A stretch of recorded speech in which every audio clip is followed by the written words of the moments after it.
He's the voiceover studio engineer of the Stars in Los Angeles, California, a Virginia Tech grad with a knowledge of recording studios unmatched in his field. He's a voice actor from Buffalo, New York, with 30 years experience in recording studios and behind the mic.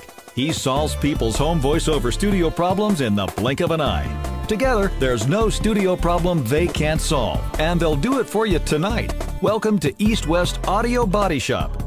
Now, live from a basement in Buffalo and an office in L.A., here are Dan Leonard and George Whittam.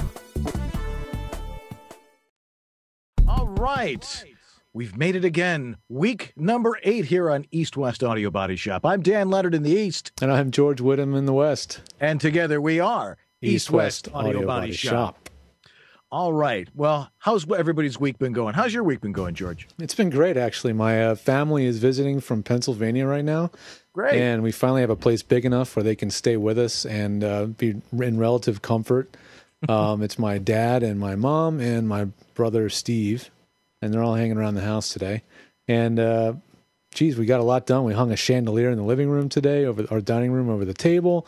Cool. We put a door in the hallway between my office and the rest of the house, so I have some more privacy and quiet back here for a change. So, yeah, we're moving right along here. But it's been a really great week and having a lot of fun. That's great. Well, it's great when you're going to have family around and, because, I mean, it's tough. I mean, my mom lives out in California, and I only get out there a couple of times a year, and it's always good to get together and see that. Well, it's been an interesting week in voiceover, and I know there's a lot of stuff that goes on in the forums and people talking about various things. And this week we've got some very interesting callers, I'm sure, talking about some interesting stories. And our special guest today, our very special guest, is our excellent friend, John Florian, who is the publisher of VoiceOver Extra. He's quite a guy, and he'll be telling us how he started VoiceOver Extra, how it can be useful to you, and how something new is there every day.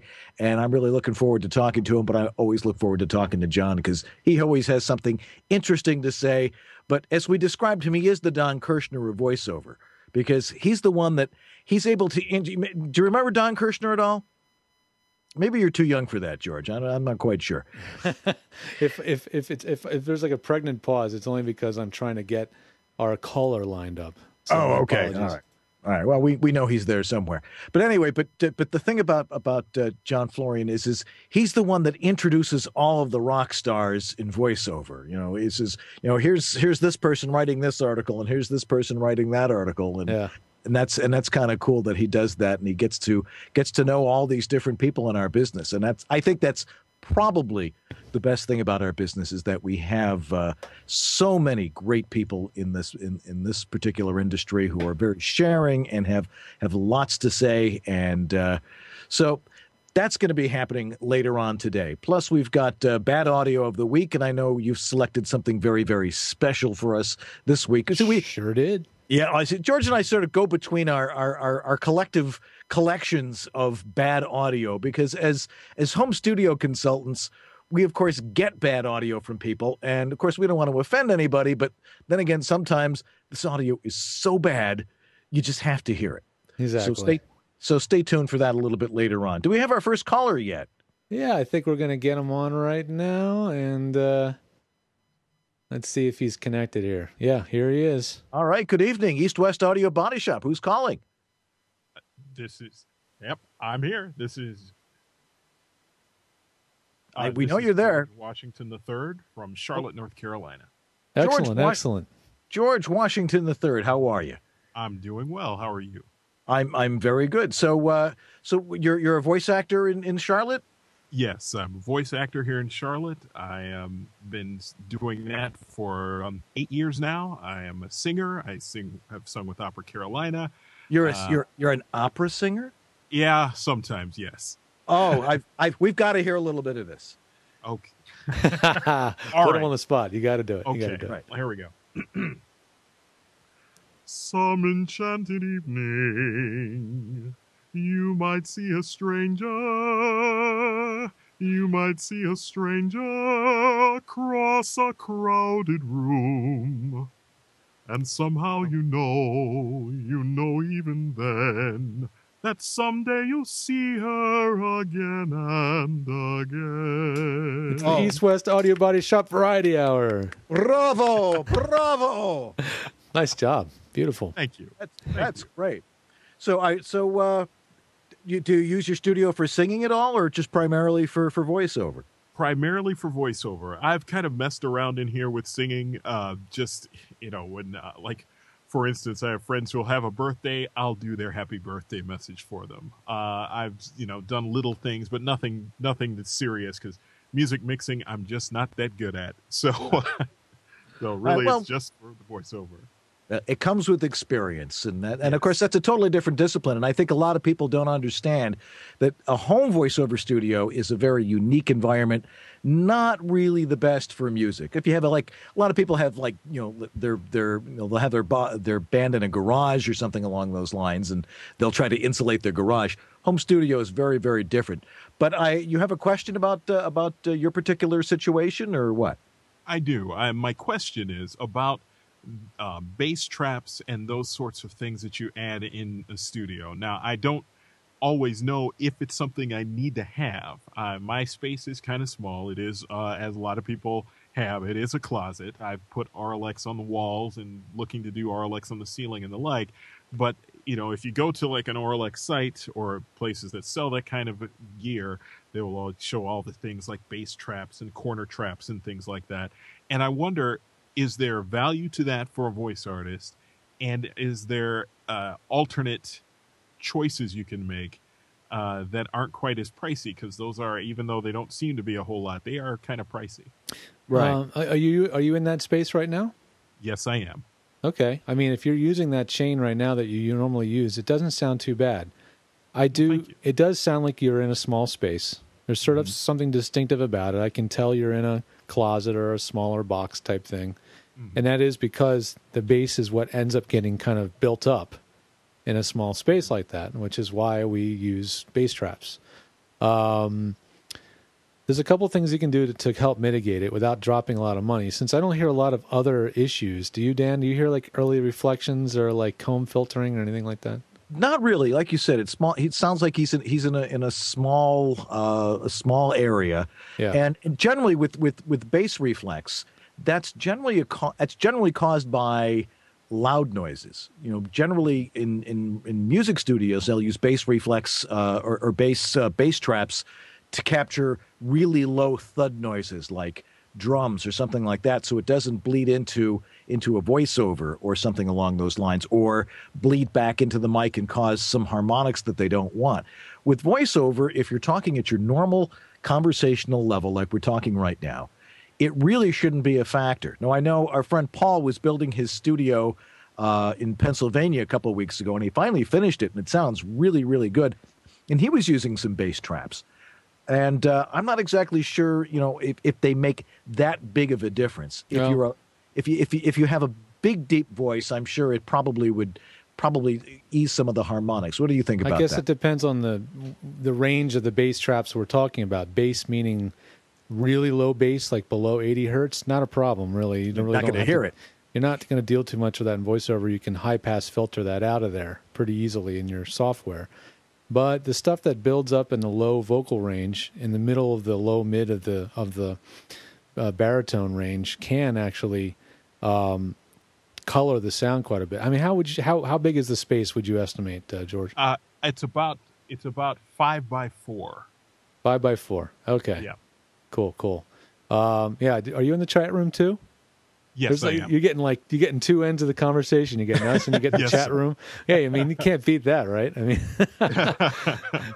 we got some experts in the chat room too. But the space, that is, the thing is, the smaller the space, the more control you need on the low frequencies. So you end up sucking away even more of the square footage with bass trapping. To me, bass trapping basically means thick enough material that it can absorb low enough frequencies and stuff that's thick and dense enough to do it. And do-it-yourself bass trapping is basically done with this stuff called Owens Corning 703. I mean, you can use foam like Dan showed, but you'd need to have about 6 inches thick of that stuff to really do a good job. But if you use Owens Corning 703 or the stuff made by Roxul, Roxul. It's called Roxul. Oh, the Rockwool. Yeah, Right. Rockwool AFB acoustic fireboard or something. That's denser, and you might 2 to 4 inch layers of that would probably be, enough to do a lot to really control that. The biggest challenge really is where to get it, and I have no affiliation with this company at all, but you could try to call around your local building suppliers, but it can be really hard to find sometimes. So sometimes it might just be worth it for such a small space to just mail order it. And you could get it from like atsacoustics.com.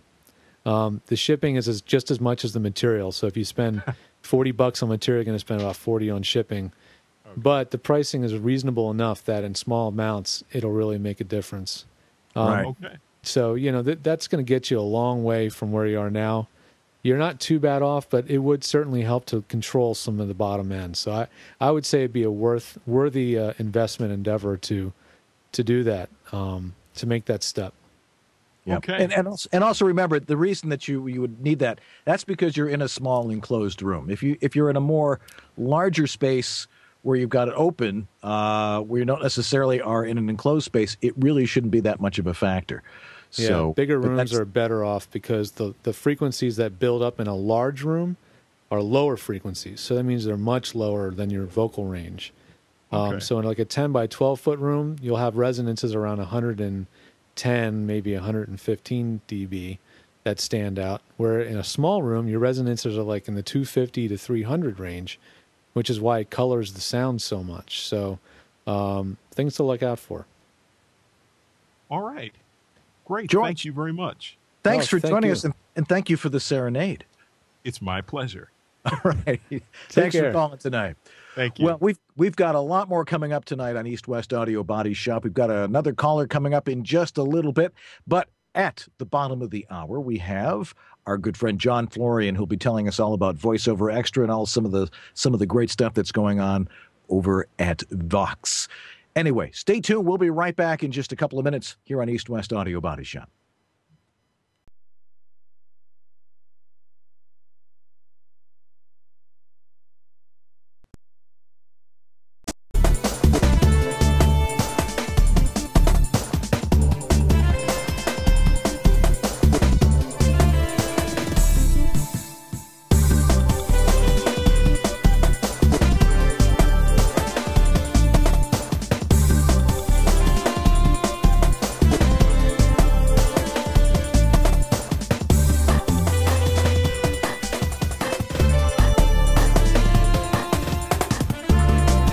World of voiceover, whether you've got years of experience or you're a newbie, having a home studio is essential.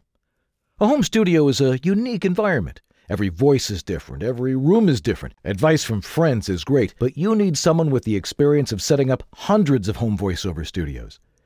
I'm Dan Leonard, the home studio master. Let me show you the best place in your home to set up, the right equipment, and how to properly use recording software. Plus, I troubleshoot your home studio nightmares. Wherever in the world you are, having a home studio is essential, but that doesn't mean you have to be a recording engineer. Let me show you how easy it is. Go to homestudiomaster.com or email me at homestudiomaster@verizon.net. I guarantee results. In the modern world...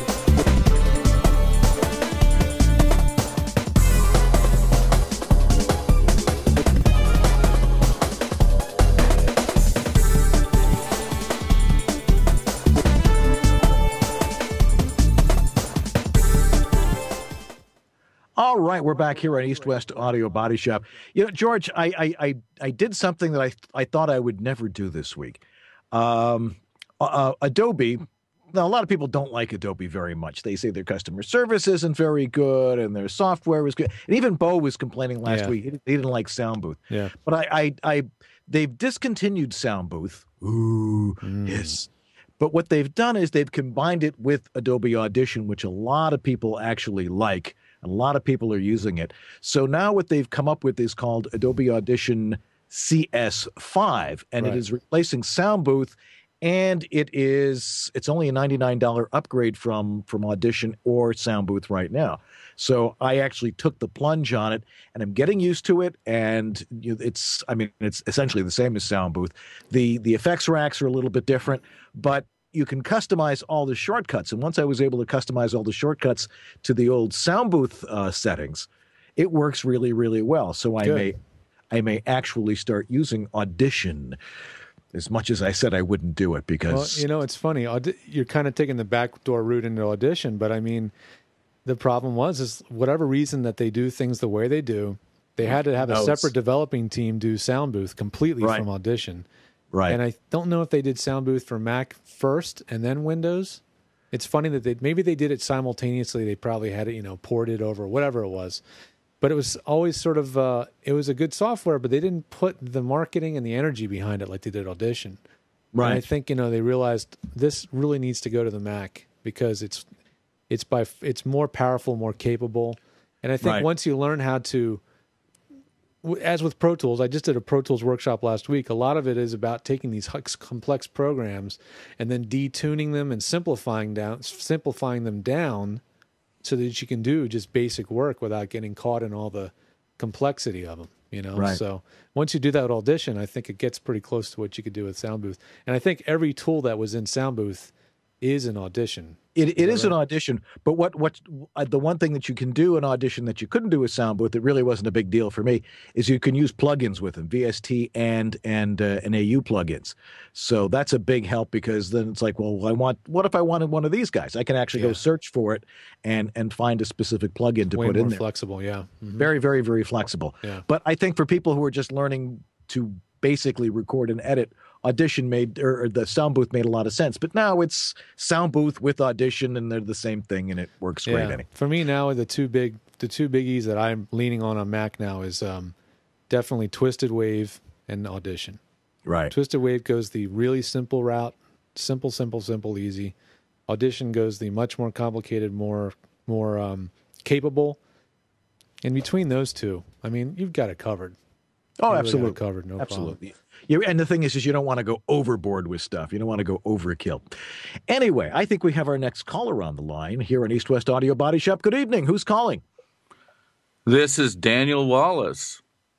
Good evening, Daniel. How are you? I'm doing well. I'm calling from the Lion's Den at Duck Egg Flats. Duck Egg what? Duck Egg Flats. Oh, duck Egg Flats. All right, explain to us what you're talking about here. Well, I posted on one of the sites on Facebook that I had treated my walls with egg flats, and I got, I don't know how many comments on why I put this on my walls. From are you crazy? That's flammable. And it's just an illusion. But I'm right in the middle of my room right now, talking as if I'm recording, and I'm here, and I think it sounds pretty good myself. But I'll let you experts analyze it. Well, you go first, Dan. Well, what urged you to use egg cartons? Now, I know a lot of people use egg cartons because, I mean, in the old days, people would have their they would record in their basement, and they would say, well, egg cartons make great insulation. Is that what your influence was? No. What? Actually, what I had done is I had originally lined my booth with acoustical tile, which was recommended to me by James Allberger. And it worked pretty good. And then I also had a lot of books and stuff in here. And I just recently took those out and relined that area with the acoustical. But I found that there was an echo. Oh, yeah. Well, and that's not what you want. So I remembered my brother-in-law was a musician. And back in the day, he used to rehearse in some of the most bizarre places, like, well, chicken coops and milk barns and things like that. And they used to line their walls with these egg boxes, and it worked great. So I thought, well, I've got a whole bunch of them that I had out in my storage bin. So I started tacking them on the wall, and hey, it got rid of the echo. Well, how big is the room? The room is approximately 6 by 6. Okay, so it's almost the walls are almost equal length. Yeah, and out where I built the cap on the closet, there's no angles. I mean, there's no square walls. Everything is angled, and there's no reflective surfaces. So out where I'm setting, I don't have any of the egg flats on the wall. It's just back in the closet part, which is 2 by 6. Right. Interesting room. Okay. Yeah. Well, and so how much? Well, let me ask one thing. How many omelets did this take? I keep it good. I know it's awful gassy in here, so it must have been quite a few. well, I mean, how many actual cartons did it take for you to do this? I would guess it took about 50. 50. Okay. I bought a gross of 100 from eggcrate.com about 2 years ago, and they've been sitting in my storage unit. So who knows, man? There's a .com for everything. Yeah, there really is. Where'd you get that? Internet? Ziplockbag.com. I've gotten so much mileage on this pun. It's turned into, instead of a wall treatment thing, it's turned into a publicity stunt. Well, I'll tell you what it's doing for you and what it's not doing for you. Okay. What it's doing for you is it does knock down some echo. It diffuses. It does what's called diffusion, which takes the high and mid frequency stuff and sort of instead of it bouncing right off the wall and coming right back at you, it's now hitting the little curves and the points of the egg crate and then bouncing it off in different directions. So it does knock down the echo quite a lot. Mm-hmm. But it's not able to cope with lower and mid and low frequency stuff, which is in the vocal range and below that. And so that stuff ends up passing right through that thin membrane that the egg crate's made of and then bouncing off the wall behind it. And then that stuff still resonates. So egg crates by themselves give you half the solution. The other half of the solution really comes down to more broadband, what they call broadband absorption. A little bit like bass trapping, but you need something to be able to help to absorb some more mid to low frequency material. And I can hear it. I can hear it in the room. I can hear the room that you're in. I do hear that resonance going on. And especially when you're in a room that ends up being almost a cube, where the walls and ceiling are almost the same, it makes it extraordinarily difficult to resolve all that. But it's not too bad. I did not expect it to sound as good as it does, so I'm really happy to hear that.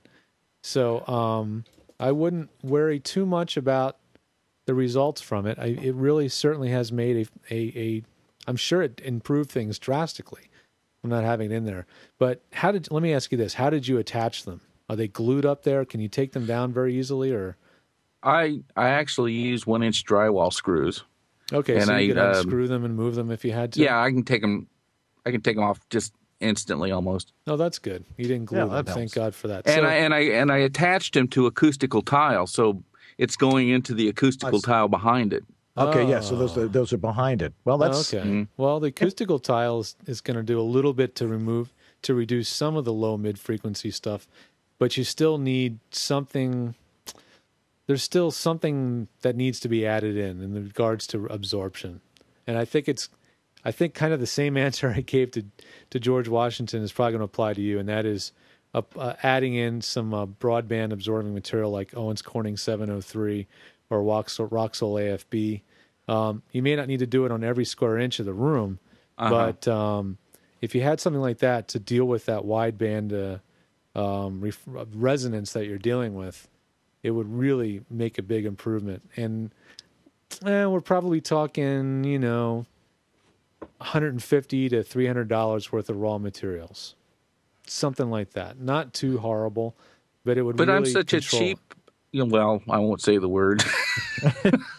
Apparently, if you've gone this particular route, Dan. Well, it's going to make a big difference. I have to say, guys, you guys are so out of sync with your audio and video, at least on my end. That's because you should not, if you're watching the stream on Ustream, the stream on Ustream has at least a 5-second buffer. Oh, so you can't watch it. You're listening to it directly on Skype. I'm going dizzy here, going, what the? I warned you about that. Anyway. Yeah. Anyway. But thank you. If you did some bass trapping, it sounds fairly good, Dan. I got to tell you. I mean, for considering what it is, it's working for you. The thing is if you start to talk louder, which is the big bugaboo I think I have with a lot of people, is they tend to do their voiceover very loudly, and that's really what creates the resonance in your particular room. So if you're talking at a conversational level, it probably works pretty well, and it apparently sounds better than it did. Yeah. I think you're going to be better off. Just maybe keeping what's there, but possibly adding in some bass trapping. And you're into the do-it-yourself, obviously. If you can get some of this Owens Corning or the other stuff I'm talking about and cut it into wedges, basically like slices of cheese on a cheese sandwich, and stack them up in the corners, that creates what's called a super chunk. That's the terminology for it. And it does an excellent job at removing a lot of the low-frequency resonance in there.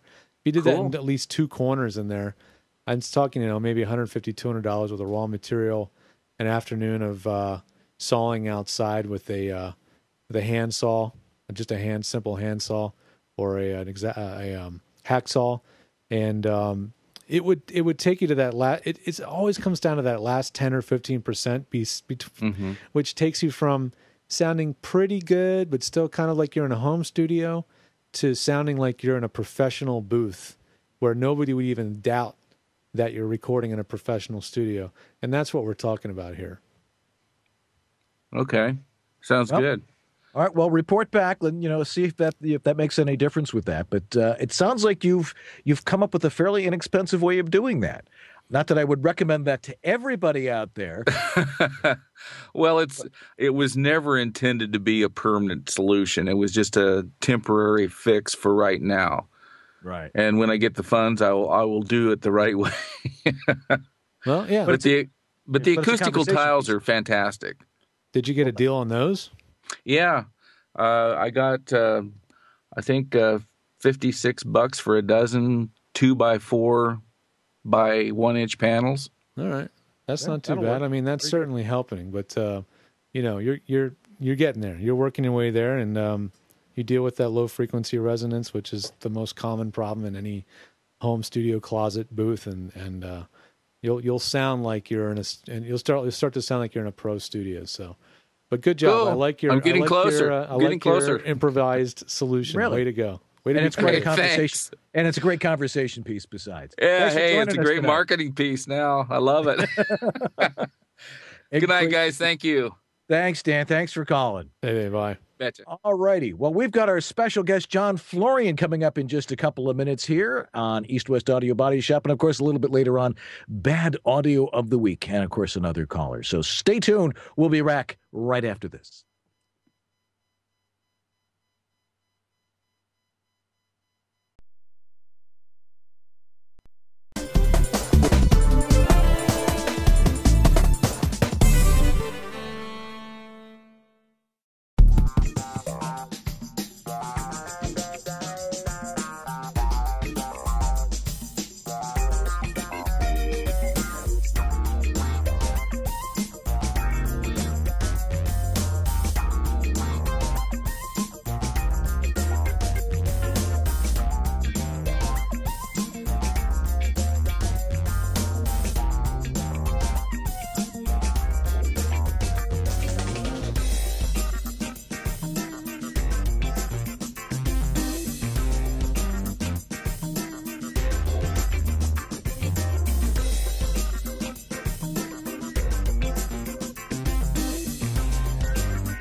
we're back here on East West Audio Body Shop. Thanks for joining us tonight. This is our 8th show, and it's great that you're all with us every week. And I'm glad that you're joining us in the chat room, and I see you all in there. And great comments, everybody. If you'd like to be on our show, if you'd like to be a caller like George was, or Daniel talking about his egg crates, go figure. We want to hear from you. I mean, and not just necessarily problems. If you've got a fascinating home studio story, something technically that's gone weird or something you had to figure out, I think that would be absolutely fascinating to hear from you. If you have a question for us, all you have to do is write to us at ewabshop. That's EWABSHOP at gmail.com. ewabshop at gmail.com. Tell us your story, ask a question, and we will be glad to have you on the show. We've had so many different people on the show so far. It's been actually exciting to, I mean, what we're doing here in the first place, how we do it, we're not exactly sure. George has this conglomeration of computers and wires out in California there. I've nicknamed it the Hydra because it's got many tentacles to it. Thank you. But do we have our special guest on yet? Oh, man. He's not making it easy for me. He's like, see if you can find me. Gosh. And now he's changed. Oh, he's like, okay, here we go. I think we're getting somewhere now. You wonder, where am I looking? Well, there's monitors all over the place here. And I mean, there is probably 6 or 7 different computers involved in putting this show together. Just to give you an idea what we're going through just to bring East West Audio Body Shop to you. It's a minor miracle, but we'll get John on here in a second. Yeah, I just added him, and he said he's logged on. So let me see if I can actually get him to show up. Plus, I'm remote. The computer I'm using to Skype with the callers is another computer separately, and I'm using what's called Chicken of the VNC to remotely access that computer. Chicken of the VNC? That's what it's called, Chicken of the VNC. VNC is a term for remote controlling a computer on your network. Right. John Call. I added him, but he's... Oh, man, I'll tell you. This is fun, though, isn't it, everybody? Right. This is live TV. Maybe I should go get the dog or something like that. Maybe I could do. I'll do another commercial for the stuff I use, Alkalol, to get rid of the the stuff that your mouth clicks and stuff like that. This stuff is amazing, actually. And of course, the people at Alkalol aren't paying me a dime to do this. But what I do is I get this stuff, Alkalol. Let me show you the bottle once again here. Well, if it works, it works. I mean, it really does. I mean, it's here it is. It's called Alkalol. Yeah, I put it on the show notes last week, complete with a link to where to get it. Yeah, so it's I just walked up to a Walgreens. I said, "You got the stuff out?" "Oh yeah, we got bottles of that." And I mixed it up. I put it in an old chloroseptic bottle, which I rinsed thoroughly because you also don't want to have a numb mouth as you're talking. All right. Although sometimes, anyway. I think we got him here. Okay, but anyway, try this stuff. It actually works. And it's got a great name, too. Anyway. Alkalol. Okay. All right. Well, so John, I think we got our special guest here now. Yes. John, welcome to East West Audio Body Shop. Finally. Hey, George, can you hear me? Oh, now we hear you. There you are. Hey, guys, thank you. Well, right. I got to tell you, I'm not too familiar with Skype, and I've got so many pages that have opened up here, but at least we're connected, and I'm glad. You know what? Can I say something? I'm so glad for this elevation tonight from elevating to talk to you live. I've been lurking in the chat room for all these weeks, and what I would call that is EWAB's Underground. It is such an amazing experience down there, and it's fun to be up here in the air. Glad you could join us, in front of the real in the real world broadcasting where everybody can see and hear you. I have your picture sharing the screen with Dan right now, so your video is not live, but at least everybody can see your smiling face. Right. Very nice, thank you. So John, we referred to you earlier as the Don Kirshner of voiceover, because you get to introduce all these great talents to tell us all about the stuff that they do, and with great suggestions and stuff. But how did you get the idea for doing voiceover extra in the first place? Oh, well, my background is publishing. I created a number of magazines, mostly business magazines, for about 2 decades. I was in publishing, consumer and a trade magazine, and I loved it. I mean, that was a job that I loved. The partnership fell apart as those things do, and so I went into freelance writing, and then I immediately got into voice acting also. But I wanted to do something that put those two passions together. And so I guess it was 2002. Yes, 2002. I have a business plan for it, voiceover extra. And I thoroughly chickened out. I went into another business as I'm not going to make it. I'm not going to make it. But in 2007, I went to the Voice 2007 conference. And I got so charged up, and I had already been laying out my strategies for this. And that July, I launched VoiceOver Extra. And at that time, I was thinking it's an online trade magazine, because that's what I was used to.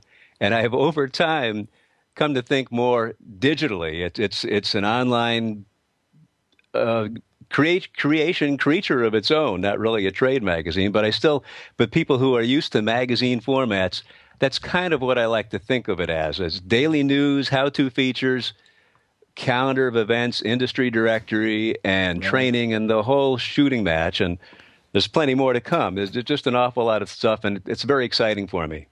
Right. Well, what was your primary idea for it, though? I mean, what was it? As you said, you wanted it to be an industry, trade magazine, but like with many things, it morphs. Like our show here has morphed from the original idea that we had for it.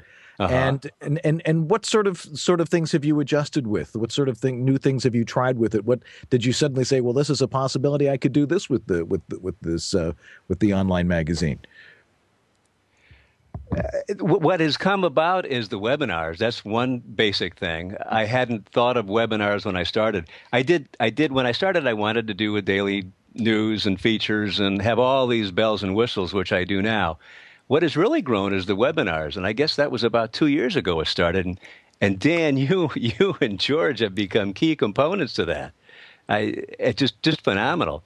You mentioned before about Adobe Audition, and I'm going to say right now, Dan Leonard, you will be on June 20th with a webinar about that. Audition Basics and Beyond. Got to put that on my calendar right now, then, just to make sure that. Yeah. Don't forget that. Don't forget. No. I've got it down there. I told the wife, and it's like I'm going to be busy that night. Yeah, and the webinars are actually a lot of fun, and it's sort of like doing this because it's sort of like being on the radio, and I think people do get a lot out of it, and you've got so many different people that you've been having doing the webinars. I mean, not just me, but George, you've been doing one on Pro Tools. And Betty Zoller is on there a lot. And who else have you had been doing? We've had Jim Allberger and Penny Abshire and Mark Cashman and Deb Monroe, Terry Apple, Pat Fraley. My gosh, I'm going to leave some people out, but the big shots, the big people, and they've all been wonderful. They've all been wonderful for this. And one, as you mentioned, it's live, right? And during the training, we can ask questions, but generally there's a Q&A at the end. And the questions have been so phenomenal. People are just so targeted and so into this. The webinars go on for about 2 hours, and we record them, and then we send everybody a recording. All the registered people get a recording the very next day. It's really amazing that you keep the flow going. I mean, Dave Cavassier just mentioned in the chat room, how do you keep up with your schedule? I mean, you guys have such a constant flow of activity, new material, the newsletters. How are you keeping this flowing so well? Well, I have this chain that I put around my ankle, and it's right by the computer. And I just when I get up in the morning, I just lock it at 7 a.m. And then around 11 p.m. at night, I get some food and in between and stuff. I mean, it does take a lot of time, but when you love it, you love it, and you just schedule it. Honestly, my problem is just not enough time to put in all the webinars. There are so many people requesting to do webinars with VoiceOver Extra, and I don't know what's an overload. Right now it's about 2 or 3 times a month. Can I go weekly? Maybe. I don't know. But there's an ongoing demand. That's a good thing, though. That's a good thing. I mean, keep them wanting more. Absolutely. And if the the scale of the thing gets to the point where you can have more people helping you, then ramp it up. But it all comes down to scaling, and there's a certain point you want to grow your business, so that means you have to add more staff. Well, that means it costs more money.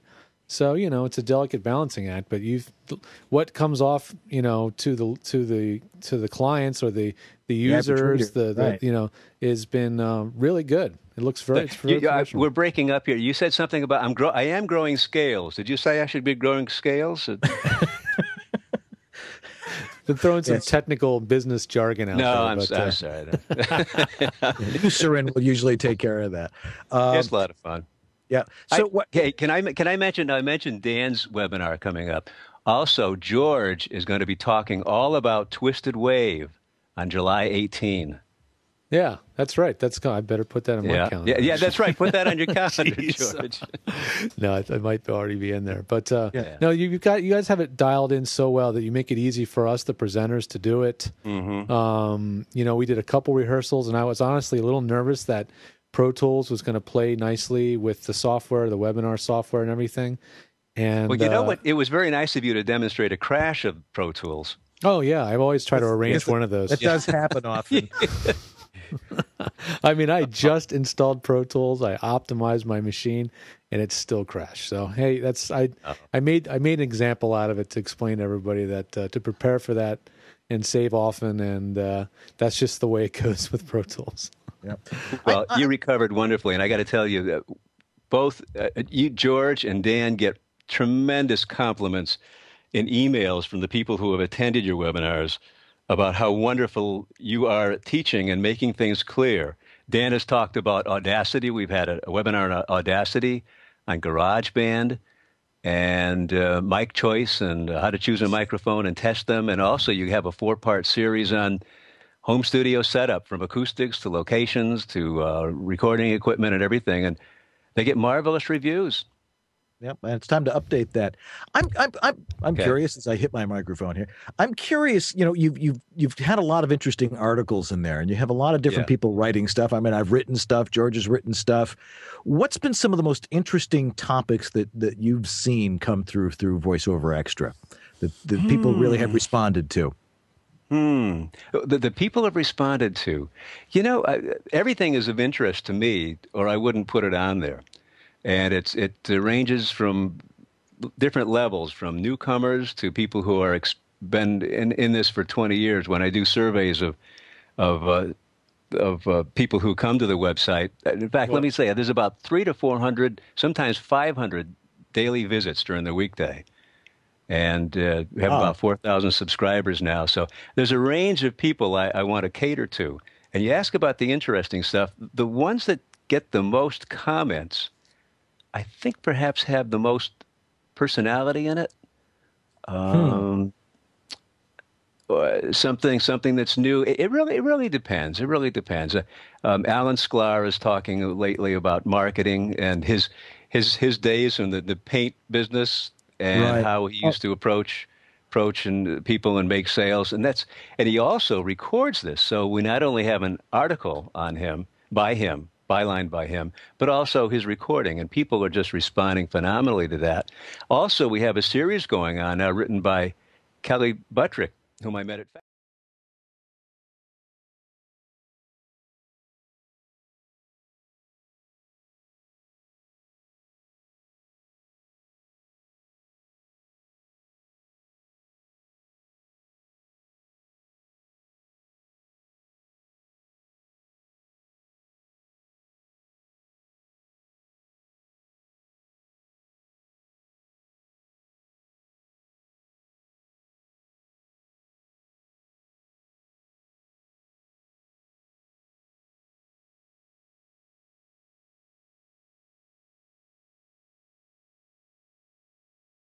For crying out loud. What else? All this stuff on the road.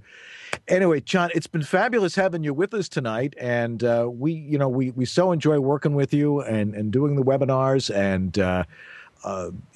spreading the good word about what we do and how much fun it is to be in voiceover. And you're probably one of the biggest parts of it, and we really appreciate it. Dan, are you saying you're sending me back to the underground? I guess. Okay. But we'll bring you back sometime. You know. Hey, thank you so much. Your show is amazing. You guys are tremendous, and what you're doing for the industry is just absolutely phenomenal, helping me and helping everybody. So I thank you so much. Oh, thank you. Thank you, John. We really appreciate you coming in today. Finally, I got in. Okay, Yeah, take care, guys. All right, take care. Take care. Bye. John Florian, publisher of Voice Over Extra. If you don't know John, you're not in this business. He's one of the top guys, one of the nicest people we know in this industry, and almost everybody in this business is pretty nice. Anyway, we've got another caller coming up in just a couple of minutes, along with bad audio of the week. So stay tuned right here to East West.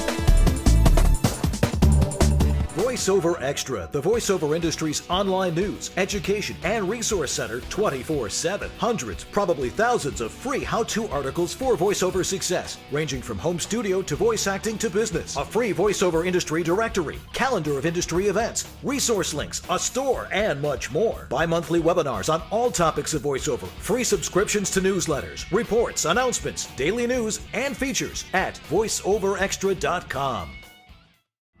VoiceOver Extra, the voiceover industry's online news, education, and resource center 24/7. Hundreds, probably thousands of free how-to articles for voiceover success, ranging from home studio to voice acting to business. A free voiceover industry directory, calendar of industry events, resource links, a store, and much more. Bi-monthly webinars on all topics of voiceover, free subscriptions to newsletters, reports, announcements, daily news, and features at voiceoverextra.com. We're live. All right. You're back. I am? Everybody, yeah, we're back. Oh, where was the bumper? The bumper is broken. Oh, that would explain that. See, we're doing this show. You're all the way there in Santa Monica, and I'm sitting here in my basement in Buffalo, and I don't know what's going on over there. I'm just looking into a camera and hoping this whole thing works. I know. I like the additional curveballs. You know, it makes it more fun. And let's make John go away. There we go. Yeah. Put him back in the basement there. Back in the basement. Back in the subworld of evil. Exactly. Oh man. Anyway, well, I blame it on my family. They're distracting. They are. Hey, you guys, stop it. Guys doing a job here. Anyway. Right. Well, we've got another caller coming on here on East West Audio Body Shop. Good evening. Who's calling? Hello, this is Elizabeth Chatsworth. Good evening, Elizabeth Chatsworth. How are you this evening? I'm lovely. How are you, chaps? We're wonderful, wonderful. Well, peachy. Yeah. So are you? Where exactly are you located? I'm actually located in Connecticut. Work in New York, but originally from England. Mm-hmm. I couldn't tell. What type of work are you doing? Because I'm always curious when I meet or work with talent based in the U.S. with non-American accents. Are you doing work for overseas, or what type of work do you find yourself doing the most often? It's actually 50-50, about half in Europe and half in the U.S. Okay. And then for work in the U.S., do you do an American accent, or do you get hired for work with the British accent? No, I pretty much stick with the English accent. I stick with my natural voice. Okay, Yeah. Great. Well, I know there is a call for English accent work in the U.S. I mean, Yes. Producers like to have that different accent sometimes. Absolutely. Oh, absolutely, yes. Yeah. I find that it's a lot easier for someone British to do an American accent than it is for an American to do a convincing British accent. I'm not exactly sure what, because you guys came up with it first, I guess. That's right. We have more practice. That's right. That's right. A couple extra 100 years of practice there. Yes. So what brings you on to our show this evening? Well, I'm actually calling to talk about a situation I had that Mr. Dan Leonard helped me to solve a year or two ago. Oh, goodness. And essentially, I have a home studio, which I use primarily for auditions. And I was in a situation where I had to create a broadcast quality recording with absolutely no processing. So I began my usual recording, and at this point noticed that the noise floor was actually too much. There was a 50 hertz tone issue that was interfering with the recording, really and really was having trouble tracking it down. So that's when I talked to Mr. Leonard. Essentially, to cut a long story short, we went through a process of trial and elimination, which involved everything from switching out sound cards. We tried a Vantech 3-port FireWire card as well. I switched mics from a Rode NT1A over to a Neumann TLM 102. And tried various soundproofing things. And finally, Mr. Leonard helped us to come up with an answer to what was at the bottom of it all. And what was that answer? I'm waiting with bated breath. And how did you find it? I don't remember. It's very strange. So we basically went through everything, and we're in a perfectly silent room. All the components should have worked. So I went outside one evening. It's about 2 a.m. at this stage. We've been working through, Dan had been working with me on Skype through all these different things. And as I'm out in the yard, I noticed this very low background hum. I went back inside the house, didn't hear it. Went back outside, there it was. And it was actually the generator at a local hospital, which is about 2.5 blocks from my house, that my mic was so sensitive. Even though I couldn't hear it orally, my mic could actually hear this generator 2.5 blocks away. And that's what the hum was. Amazing. So at that point, I said to Dan, well, I'll buy one of those handy-dandy sound booths for about $6,000. And he said, hold on a moment. I've got some suggestions for you, which will cost considerably less. So with his help, we did various soundproofing and everything and managed to get a broadcast quality sound out of the studio without spending $6,000 on a sound booth, and also knowing that when the opportunity comes to move, I should probably take it. Yes, probably. Well, of course, if you're near a hospital and things happen, that's always good to know. Especially being around the block. I've got one around the block too, and it's been there for us a couple of times. Yeah. If you have kids, you know what I'm talking about. Hospitals, fire. If we have a fire station a block away, and yeah, we do too. And oh yeah, well, those low frequency sounds for everybody else out there. If they're just a very persistent low hum, and as long as it's like well below your vocal range, so anything for a female voice under 80 hertz or so. If you're not going to hear it. You may hear it in that room, but once you do a high pass filter setting in your software or on your preamp or even on your mic, if you have that little switch that makes that little slope symbol on there, right.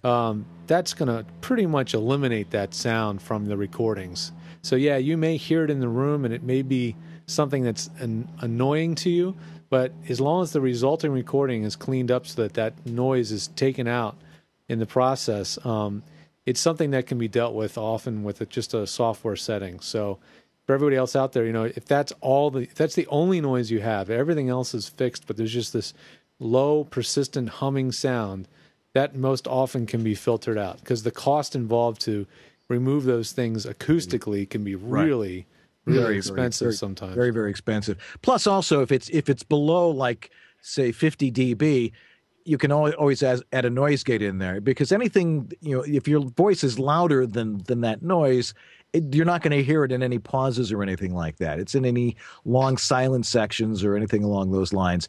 And for that, like half a second or something where there's distinctly just background, a noise gate will filter that out very nicely and won't really affect the quality of your audio as, say, some of those filtering options that a lot of people like to talk about. The noise reduction algorithms can be pretty loud, Deadly.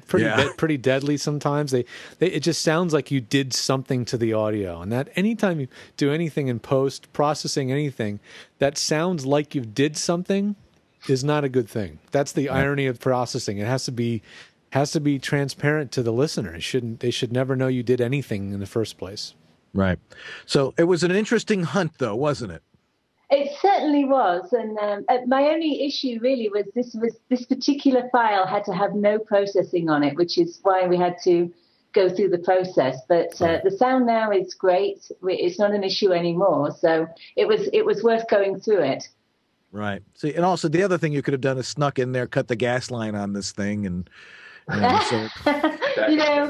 at one point we did think about that, but we thought maybe the hospital might object. There could be consequences. So, well, Liz, thanks for joining us tonight. I always like to use that story. It's great to hear that from you and how you went about and found that. And it's a good example for everybody. Thanks for calling in, Liz. Have a great one. Thank you. You too. Night. All righty. Well, we've reached that time once again this week to enlighten you as to what you're not supposed to sound like. Exactly. And George, I think you have ours for this week, don't you? I do. Let me see if I have our fun little jingle music. We can't miss that. Let's see if I have it. Maybe not. Maybe Let's not. See what's going on.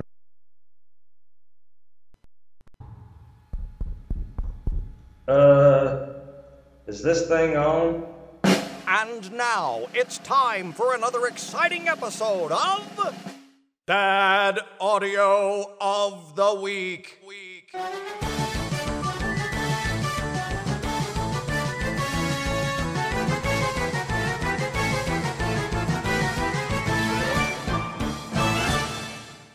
Yay! I always love to fill a little bit of time with that. All right. Okay, I have it queued up. All right. What exactly is this? I mean, we get audio all the time from all sorts of folks saying, help me. What was this one all about? Well, this is one of those cases. I was hired to deal with a studio issue of someone that lives in the LA area, but people want to save money, and rather than have me come out, we do things remotely, which generally works just fine. But sometimes it can be really challenging when I don't know everything that's going on in that studio, and I found out, they have 2 microphones, or, there's this going on. So, along the way, they send me samples and we do troubleshooting, and sometimes we get some really interesting results from these tests. So let me see if I can play a little bit of this one for you so you can get an idea of what I end up hearing sometimes. All right, here, let's see if this works. KSM 44. Here's a little quiet. Okay, this is my Mic Tech C5. I'm sitting inside my sound booth that I made with moving blankets and stuff like that. It shields the sound from the laptop, and it's much farther away. The other one is right next to it, above it, and with foam all around. There you go. It wasn't working. You can hear that over even over Skype and over our audio here. Boy, it was like lots of sibilance, a bit of a resonance in there, and a lot of hissing. Yeah, I think what might have been, there was 2 possibilities going on there. One, she might have been recording with the computer, the mic in the laptop. First of all, that's true. Yeah, which is actually a really common problem. You just don't check your device, or you launch the program, you don't happen to notice that you're using the laptop mic, and then the other problem I think she was facing was the levels were all screwed up in Windows. Gee, when does that ever go wrong? And she was getting extremely low levels going into the software and then normalizing it. So that's kind of an example of what you get when you rely on normalizing to fix a problem with your audio signal, and you end up with incredibly high level of noise. So right. But there you go. Yeah, you only use normalizing once you have, if you're over, if you've got it recorded up to -6 dB, you can normalize it to bring everything up to speed. But remember, anytime you make anything louder, the noise that's in there is going to get louder as well. So that's right. that's something you have to think about. I use Normalize as I tell people to use Normalize as a way to just help you give a consistent level to your client. So, right. It's not a crutch. It's not something to make up gain. You should really never be using Normalize to make up mic gain when you're not getting adequate gain. You got to look at why aren't you getting gain in the first place. That's got to be fixed first. Use Normalize to just make a little adjustment. Maybe go up a few dB or down a few, so that you're doing something consistently. That's what my general rule of thumb on using normalizing. And there's a lot of, I think normalizing to -3 is a really good kind of across the board compromise between almost full volume and almost full volume. I know Savoa says your levels should top out at -6, which is something based on I think a BBC broadcasting standard. Right. I mean, Dan, what do you feel? I mean, is there really a rule, a golden rule? I mean, never. I don't think you should ever normalize to 0, right? No, never to 0. I mean, unless you're in Europe. Okay. They always seem to normalize to 0. I'm not exactly sure what that's all about. Yeah. But and at Savoa, we certainly believe that that it should be, if you normalize, it shouldn't go above -3. And if you're sending out stuff, if you're sending out raw audio, as long as you should not be below -6 peaking, and any hotter than that, you don't want to risk clipping anything. You're sending out raw audio. Generally, you're going to be sending it to somebody who is a professional audio engineer. Let them deal with it. As long as you're up to -6 in your levels consistently, then that's usually fine, and you're not going to overmodulate, and you generally won't have to normalize. For auditions, though, there's arguments about this all over the place, saying you should normalize your auditions because you want to be louder than everybody else. Well, if everybody's normalizing to -3, everybody's going to sound the same, and it's still going to come down to how well you read your copy, and that's what they're looking for. Generally, the audio quality is very important. If your audio quality is like that and you're doing a great read, you're still not going to get the job. So, well, that's the thing is, like, I keep telling people that there's nowadays you really can't do things that are just audition quality. Right. Especially if you're a talent that's going to be working from your home studio. There's here in LA, you have a lot of actors, and sometimes they can get away with literally phoning in an audition.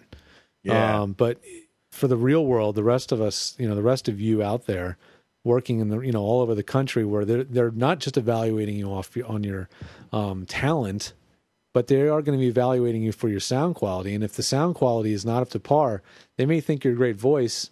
And, on rare occasion, they may say, we really love you, but you got to work on your technical stuff. Yeah, exactly. I think a lot of the time they're just going to choose somebody else. Right. And that's when you call me or George, because we can help you out with that stuff. You can reach me here at homestudiomaster.com, and my email address, homestudiomaster@verizon.net. George, how do they get a hold of you? Well, you can find me on my website at vostudiotech.com. And there's a contact form on there. You can write me a message or drop me a email or drop me a sample. You can register on the website. There's a little registration link up there, and you do that. And then you can get to my Dropbox and send me a sample. It's all for free, and I'll give you a listen and give you an idea if we can do anything to improve that sound remotely or whether you got to start from scratch. I'll just help you, give you an objective opinion on what needs to be done to give you that last bit to sound professional. So, yeah, there's a process to it. We know what we're doing. We work with home studios. Your general average sound engineer works in a big studio. Home studios are a unique environment, and you really need the expertise of somebody who knows what they're doing in that particular environment. Well, what else were you going to do tonight? You joined us. We're glad you did. We'll be back next week with another East-West Audio Body Shop, so make sure you're there. I'm Dan Leonard in the East. I'm George Whittam in the West. And together we are East-West Audio Body Shop. Take care, everybody. Have a great week. We'll see you.